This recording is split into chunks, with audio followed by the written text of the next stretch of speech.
Obtenir un financement pour sa startup peut être difficile, mais si vous connaissez les règles, les rouages, alors dans cette vidéo, je vais vous dire quelques erreurs à éviter pour ne pas tomber dans ce même piège. J'ai l'habitude de voir beaucoup de gens, beaucoup de jeunes, beaucoup d'entrepreneurs font la même erreur chaque fois, chaque jour, à chaque fois qu'ils veulent pitcher un projet.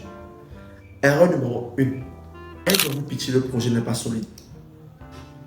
Vous savez, vous ne pourrez pas être devant quelqu'un qui maîtrise bien son sujet, son domaine, son secteur et vouloir tromper cette personne-là avec de faux chiffres, avec des mensonges, avec des balivernes. Ça ne se passe pas comme ça.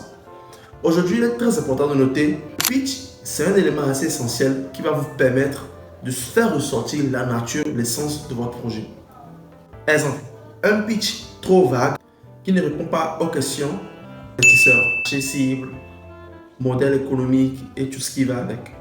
Erreur numéro 2. Sous-estimer l'importance de l'équipe fondatrice. Les investisseurs veulent savoir qu'ils peuvent vous faire confiance, qu'ils peuvent croire à votre capacité, à votre leadership, en vos soft skills et hard skills. Si vous ne mettez pas en avant vos expériences, les compétences supplémentaires, les compétences complémentaires et tout ce qui va avec, alors vous risquez de perdre l'opportunité. Erreur numéro 3. Absence de validation du marché. Les investisseurs veulent voir que vous maîtrisez votre idée et que votre idée a été bien validée. Si vous n'avez pas de premier client, de retour solide ou de feedback solide, alors vous courez vers la perte.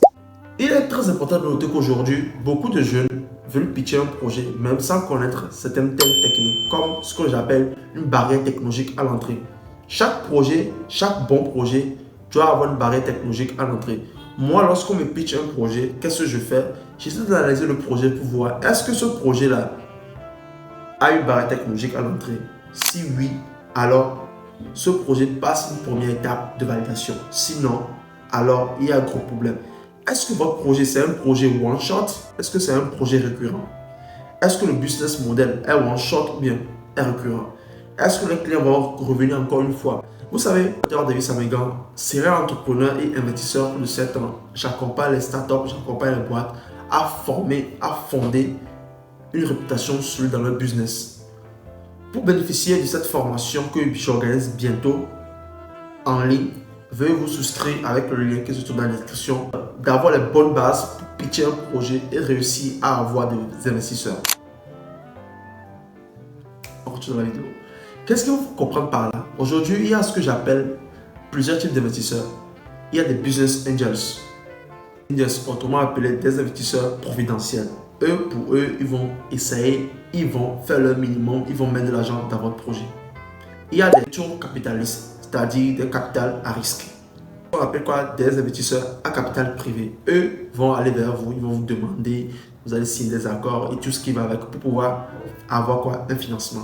N'oubliez pas, lorsque vous pitchez votre projet, faites toujours un appel à l'engagement. Il est très important de noter que soumettre un projet à un investisseur, c'est plus que un pitch, c'est plus que des statistiques, c'est plus que des business models.